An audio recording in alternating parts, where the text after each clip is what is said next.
Hi guys.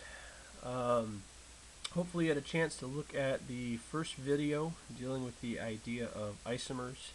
I attached a sheet to that so that you could do some practice with some different formulas trying to draw different structures using the same components. So today we're going to talk about a helpful tool in drawing isomers, something that can help us to predict something about structure. But before we get quite to that, we need to understand something called saturated hydrocarbons. So in very simple terms, hydrocarbons are molecules that contain both hydrogen and carbon. Yes, they are very creatively named. A saturated hydrocarbon is one that contains as many hydrogen as possible. Okay? So a saturated hydrocarbon is going to have the formula. Oh, there we go. Is going to have the formula CnH2n plus 2. Okay? So you can plug in any whole number for n, 1, 2, 3, 4, and you can predict the number of hydrogen that would need to be present in order for that particular molecule to be saturated. Okay? So, for example, if we said, all right, n is 3 carbons. All right, well, that means that you would take 3, multiply it by 2, and add 2 to find the formula for the saturated hydrocarbon. So in this case, the saturated hydrocarbon, C3, would have the formula C3H8. Okay? And so here's an idea of what that would look like, right? Notice that there are as many hydrogen as are possible in this molecule. Each carbon has 4 bonds, and other than the ones between the carbons, they're all attached to hydrogen. Okay, there's no additional bonds that I could make to hydrogen, and so 8 is the saturated version. Okay.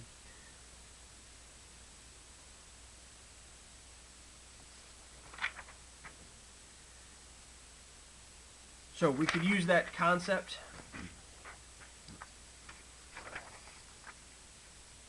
right? What if we have this formula? Oops, let's pull that down just a little bit. C4H question mark. Again, the formula is 2n plus 2. So 4 times 2 plus 2 would give us, for the saturated hydrocarbon, 10. So C4H10. Now, depending on the number of carbons, it is often possible to draw isomers of saturated hydrocarbons. So, for example, I could put all 4 of those carbons in a long chain, all attached to hydrogen. Right? Or I could put 3 of them in a chain and put 1 in what's called a branching chain. Recognize that those are not arranged in the exact same way, okay? And so those are isomers. Okay? They're saturated hydrocarbons, but they are isomers of one another. So if there are saturated hydrocarbons, right, it stands to reason there must be unsaturated hydrocarbons. So what's an unsaturated hydrocarbon? An unsaturated hydrocarbon is one that contains at least 1 pi bond and or 1 ring. Okay? So recognize that when you add in a pi bond, like a double bond, or when you put carbons in a ring, you have to eliminate some of those bonds to hydrogen. And so that's what makes this particular type of hydrocarbon unsaturated. Okay, so to give you an idea of what that might look like, right, here are some examples. You've got one here with a double bond. You've got one here with a ring structure. Okay? So formula for that first one, there's 3 carbons. We know from our previous discussion that if you have 3 carbons, a saturated hydrocarbon would have 8 hydrogen. But recognize that in that first molecule, there are only 6 hydrogen. In the ring structure there, we've got 5 carbons. 5 times 2 plus 2 would be 12, right? So a saturated hydrocarbon containing 5 carbons would have 12 hydrogen, but recognize this one only has 10. So each double bond, or each pi bond rather, and each ring represents 1 degree of unsaturation. So The first molecule contains one pi bond. The second molecule contains one ring. Both have 1 degree of unsaturation.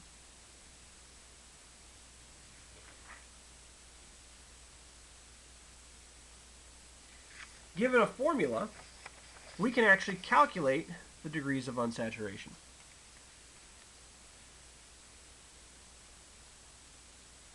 Okay?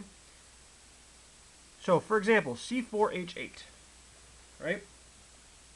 If you have 4 carbons, the formula is 2N plus 2, right? So that would be a saturated hydrocarbon would be C4H10. We have 2 less hydrogen than that. Because we have 2 less hydrogen, that represents 1 degree of unsaturation. Okay? So for every 2 hydrogen that are missing, we get 1 degree of unsaturation. A degree of unsaturation can be either a pi bond or a ring. Right? So there are a couple different isomers, probably a few more that we could potentially draw, but a couple different ways that we could draw this. We could draw it with the pi bond. Right? So there's the C4H8 with a pi bond. Or it could be a ring. So we could put all 4 of those carbons in a 4-membered ring. Either way, we get the formula C4H8. And recognize in both structures, we have 1 degree of unsaturation. In the first, it's a double bond. In the second, it's a ring. Okay? So using this idea, if we have a formula, we can actually predict the number of rings or pi bonds that are going to have to be included in that structure. And so this is the power of this particular tool when looking at drawing isomers. Right? We could actually potentially go into our drawing knowing how many rings or how many pi bonds we're going to have to draw. Okay? So what do we do then with molecules that contain things other than hydrogen and carbon? It is possible to have hydrocarbons that contain things other than hydrogen and carbon. So let's start with this example. Let's look at halogens. Okay, so remember your halogens are your chlorine, fluorine, bromine, iodine. If you are looking at a molecule that contains a halogen, it's equivalent to a molecule that if you were to replace those halogens with hydrogen. So for example, in this particular instance, we've got C2H2Cl2. So there's 2 halogen atoms. That's going to be equivalent to a molecule of C2H4. If we were just to replace those 2 chlorine with hydrogen, you would get the same number of degrees of unsaturation.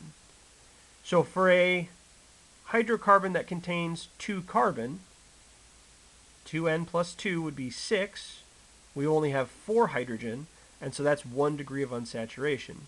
So this molecule is going to contain at 1 pi bond or 1 ring. Now with only 2 carbons, it's going to be pretty impossible to draw a ring. Okay, but there are a couple different structures we could do that would involve a pi bond. Okay, so recognize that these are isomers. In the first, we have 1 chlorine for each carbon, and in the second, we've put both chlorines on one of the carbon. Okay, but in both instances, we have 1 degree of unsaturation. Okay, so for the purposes of degrees of unsaturation, halogens are equivalent to hydrogen. Okay, recognize that hydrogen and chlorine, hydrogen and any halogen, would bond in the same way. They typically form 1 single bond. Okay. Let's take a look at another example. Another common molecule or atom that you'll run into in organic structures is nitrogen. Okay, so for a molecule containing nitrogen, it's equivalent to a pure hydrocarbon that contains 1 fewer hydrogen.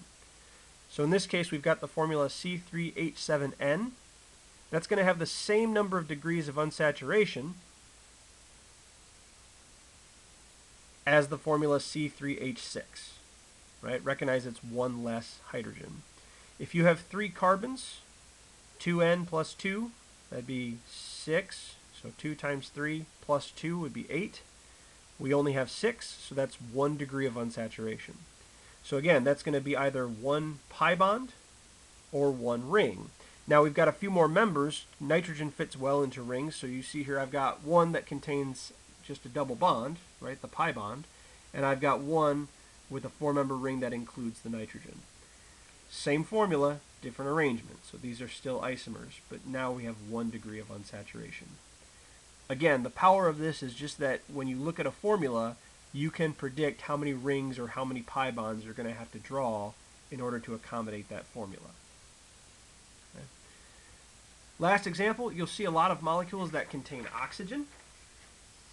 Oxygen has no effect on the degrees of unsaturation. Okay, so for this molecule C2H6O, it's going to have the same number of degrees of unsaturation as the molecule C2H6. Okay, it's like the oxygen wasn't even there. So if the formula for the number of hydrogen is 2n plus 2, and n in this case is 2 carbons, right? So 2 times 2 is 4 plus 2 is 6.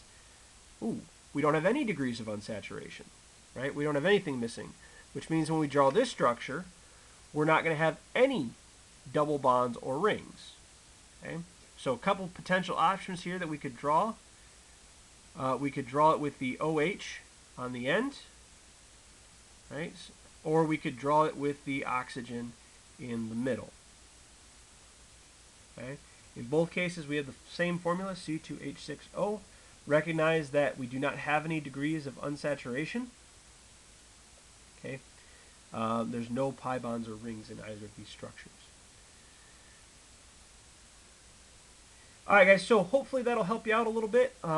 This same concept is addressed in that worksheet that I attached to my last post. But hopefully this to provide some additional examples and things for you guys to work through as you're getting that sheet done. So continue to work on that. If you have any questions, please let me know. I'm available via email, todell@brps.org. Have a good one, guys. Hope to see you soon.